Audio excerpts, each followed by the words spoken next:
ini. Kita memohonkan bimbingan dari Tuhan. Sebab itu mari kita berdoa. Terima kasih Bapak yang baik untuk hari ini. Tuhan sudah menjaga kehidupan kami sehingga kami boleh bangun dengan tubuh yang sehat diberkati oleh Tuhan. Kami akan belajar hari ini, Tuhan menuntun kehidupan kami semuanya, supaya pembelajaran kami hari ini boleh berlangsung dengan segala baik. Terima kasih Tuhan, ini doa dan syukur kami. Dalam nama Tuhan Yesus kami berdoa. Amin. Pembelajaran kita hari ini adalah hidup bersyukur bukan sekedar pasrah. Sekali lagi, hari ini kita akan belajar tentang bersyukur bukan sekedar pasrah. Tapi sebelumnya kita akan mendengarkan penjelasan apa tujuan dari bersyukur bukan sekedar pasrah. Indikatornya adalah 1. Menjelaskan pengertian bersyukur bukan sekedar pasrah. 2. Menjelaskan perbedaan antara pengertian bersyukur sebagai suatu tindakan aktif dengan bersyukur sebagai tindakan pasif. Yang ketiga, mempraktekkan bersyukur sebagai tindakan aktif. Bab 12 bersyukur bukan sekadar pasrah di dalam Alkitab, di dalam 2 Korintus pasal 4 ayat 15 sampai yang ke-18 berkata begini. Sebab semuanya itu telah terjadi oleh karena kamu, supaya kasih karunia yang semakin besar berhubung dengan semakin banyaknya orang yang menjadi percaya, menyebabkan semakin melimpahnya ucapan syukur bagi kemuliaan Allah.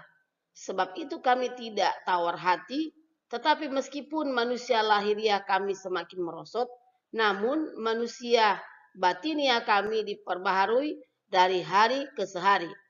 Sebab penderitaan ringan yang sekarang ini mengerjakan bagi kami kemuliaan yang kekal, yang melebihi segala-galanya, jauh lebih besar daripada penderitaan kami. Sebab kami tidak memperhatikan yang kelihatan, melainkan yang tidak kelihatan. Karena yang kelihatan adalah sementara, sedangkan yang tidak kelihatan adalah kekal. Berkali-kali di dalam Alkitab dinyatakan bahwa kehidupan umat manusia di dunia ini adalah kehidupan yang tidak sebanding dengan kehidupan di sorga nanti. Ayat-ayat di Alkitab dari tulisan Rasul Paulus seperti dikutip di atas kembali menegaskan bahwa kita tidak perlu khawatir tentang kefanaan kehidupan di dunia karena yang kita kejar adalah kehidupan kekal. Seruan ini nampak bertolak belakang dengan ajakan dalam iklan yang meminta setiap orang hidup untuk masa kini dengan cukup nyaman sehingga mendorong untuk hidup konsumtif. Hidup sebagai anak Allah adalah hidup yang penuh pertimbangan untuk masa depan, bukan sekedar untuk memuaskan keinginan pada masa kini.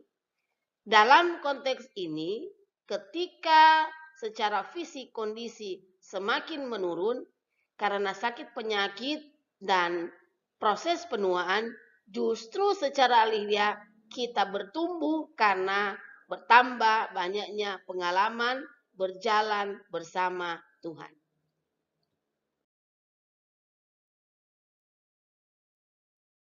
Bagian A. Pengertian. Pada pembelajaran sebelumnya, kita sudah membahas mengapa perlu bersyukur. Kini kita akan membahas mengenai apa yang perlu kita syukuri. Kita akan mengupas bahwa bersyukur bukan sekedar bersikap pasif, pasrah menerima apa adanya, atau tidak bisa menyikapi secara berbeda. Bersyukur adalah tindakan aktif, harus diupayakan sehingga diperlukan semangat untuk melakukannya. Bagian B. Bersyukur bukan sekedar pasrah. Coba kamu sebutkan satu hal yang kamu syukuri pada saat ini. Mungkin bukan cuma satu, tetapi ada beberapa hal yang dapat kamu syukuri.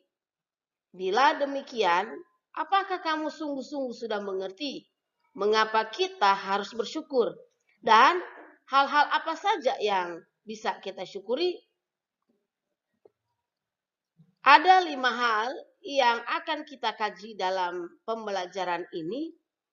Hal-hal apa saja yang mendorong kita untuk selalu bersyukur? Yang pertama adalah kita bersyukur untuk karunia Allah yang paling penting. Apakah itu? Pengorbanan Tuhan Yesus di kayu salib yang menghapuskan dosa kita dan memberikan jaminan keselamatan untuk kehidupan di akhirat. Yang kedua, kita mengingat apa yang Allah sudah lakukan untuk kita. Misalnya, Allah telah memberikan kepada kita orang tua, memberikan kesempatan kita bersekolah, memberikan kita kesehatan, tempat tinggal, teman-teman, bahkan kehidupan untuk hidup di negara Indonesia yang sangat indah dan subur. Selanjutnya, bagian yang ketiga, dari apa yang harus kita syukuri lagi? Yang ketiga adalah kita harus pahami bahwa bagi Allah tidak ada hal yang dilewatkan sia-sia untuk kebaikan kita. Contohnya ada. Pertama, suatu hari kita mungkin pernah mengalami yang namanya kecelakaan kaki terkilir karena tidak hati-hati. Ketika turun tangga atau hal-hal yang lain sehingga kaki kita terkilir. Kejadian kaki terkilir sudah sepatutnya kita syukuri karena membuat kita bertindak lebih hati-hati di kemudian hari. Sehingga kita tidak mengulangi kecelakaan yang sama. Contoh yang lain lagi adalah seorang siswa bernama Ani. Ani itu adalah siswa yang malas belajar. Tidak patuh kepada orang tua, tidak patuh kepada gurunya. Suatu ketika, sang ibu mengingatkan Ani untuk belajar dan mengerjakan tugas sekolahnya. Akan tetapi Ani tidak mengindahkan perintah ibunya. Keesokan harinya Ani terlambat di sekolah karena takut kepada gurunya. Setelah dia terlambat di sekolah, di dalam kelas itu sudah ada ibu gurunya. Ketika tiba saatnya memberikan tugas sekolah, ibu guru mendapati bahwa Ani tidak mengerjakan tugasnya. Menurutmu, apa yang akan dilakukan Ani? Apakah dia mengaku ataukah tidak? Ini pertanyaannya. Sudah sepatutnya Ani bersyukur bahwa melalui hal ini ia diingatkan untuk tidak melakukan hal-hal yang salah yang akan membawa kerugian. Ia juga dapat mengubah sikap malasnya menjadi sikap rajin. Pelajaran yang dapat kita peroleh dari kisah Ani adalah tidak baik untuk membantah apa yang diperintahkan oleh orang tua dan guru. Selain itu, tidak boleh malas untuk mengerjakan tugas-tugas yang diberikan oleh guru maupun orang tua.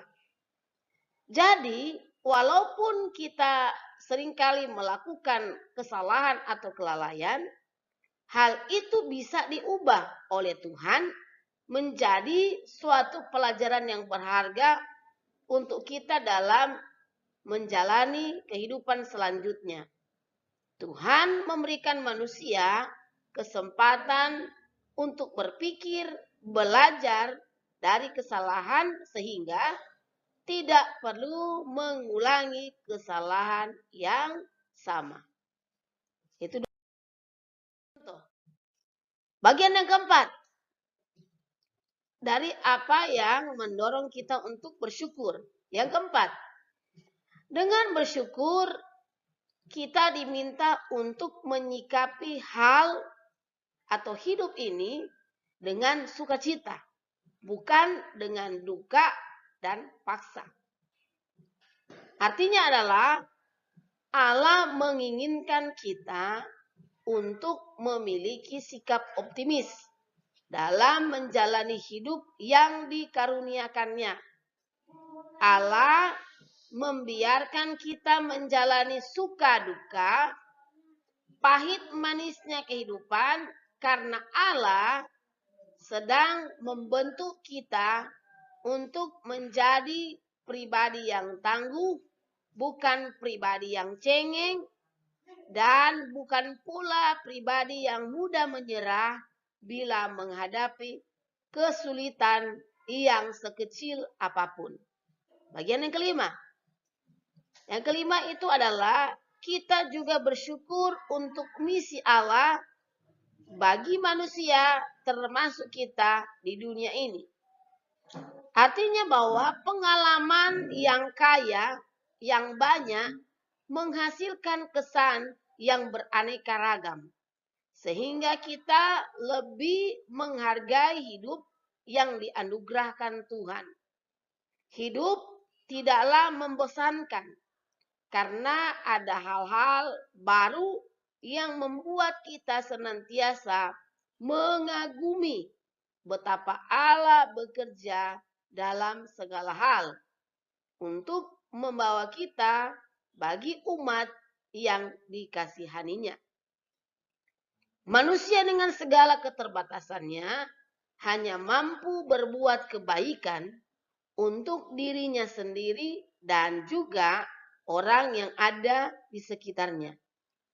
Namun Allah tidaklah berpikiran sempit seperti itu.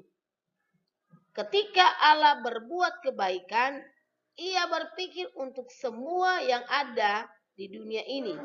Bukan hanya untuk satu negara atau satu suku bangsa, tetapi untuk semua umat manusia.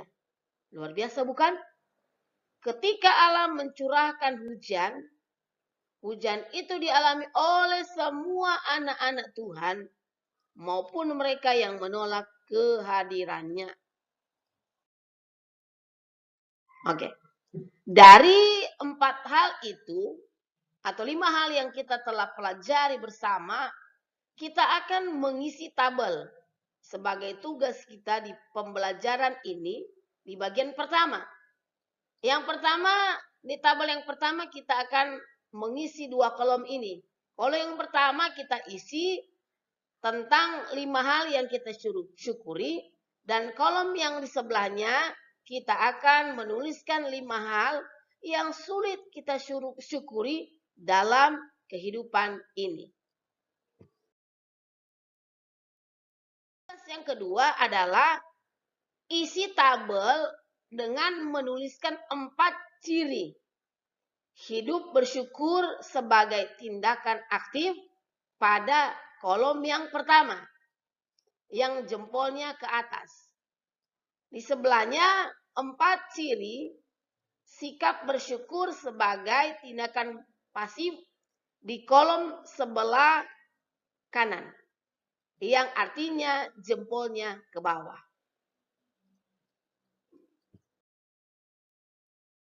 Bersyukur pembelajaran kita sudah bisa berakhir untuk bagian pertama di pembelajaran kita hari ini. Sebelum kita menutup pembelajaran kita hari ini, mari kita memohonkan berkat Tuhan kembali. Kita berdoa. Kami mengucap syukur buat hari yang Engkau berikan pada kami hari ini. Terima kasih untuk pembelajaran tentang bersyukur bukan sekedar pasrah. Ajari kami untuk tetap memiliki tindakan yang aktif, bukan tindakan yang pasif. Untuk kami boleh lakukan sesuai kehendak-Mu. Dalam nama Tuhan Yesus kami sudah berdoa dan mengucap syukur. Amin.